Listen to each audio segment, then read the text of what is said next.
trig function approximations.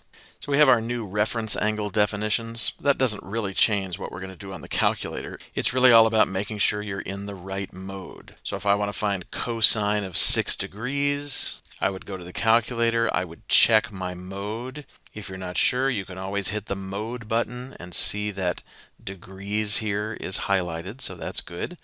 And as long as I'm in degree mode, I'll quit out. Then all I would have to type in is cosine 6.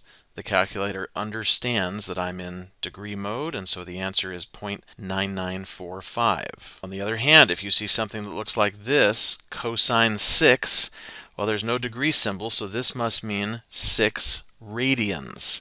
Is our answer going to be positive or negative? Well, it takes 2 pi radians to go all the way around. That's 6.28. 6 is a little bit less than that, so I'm thinking we're in the 4th quadrant.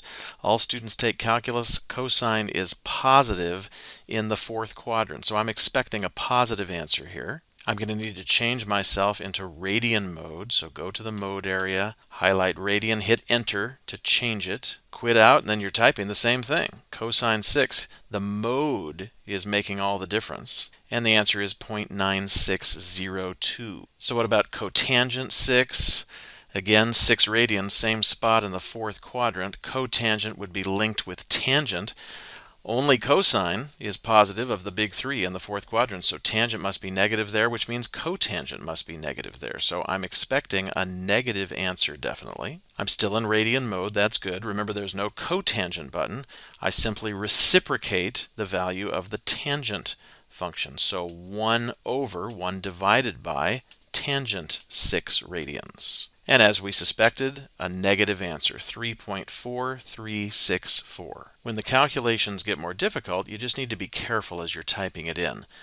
For that secant part, I'm going to have to type 1 over cosine 7 pi over 12. And the fact that this entire thing is one big fraction means that I'm going to have a parentheses around the numerator since it has 2 terms. Otherwise, the calculator wouldn't understand to divide all of that stuff by 2. I'm in radian mode still. That's good.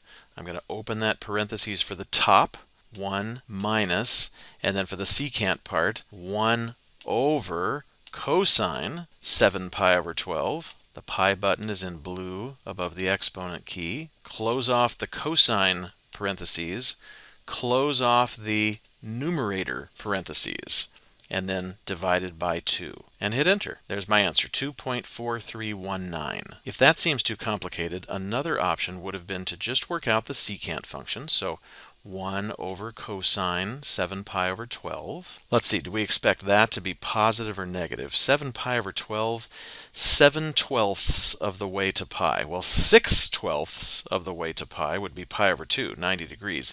7 pi over 12 must be a little bit further, so I'm into the 2nd quadrant. In the 2nd quadrant, only sine is positive, so the cosine ratio must be negative, which means the secant ratio must be negative. Sure enough, I've got a negative number. So now I have that secant ratio.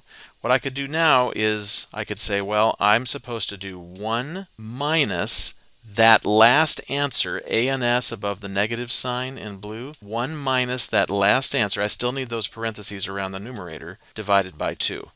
And once again, I'll get that 2.4319 answer. Make sure you're practicing this so you can get the answers right. Thanks for watching.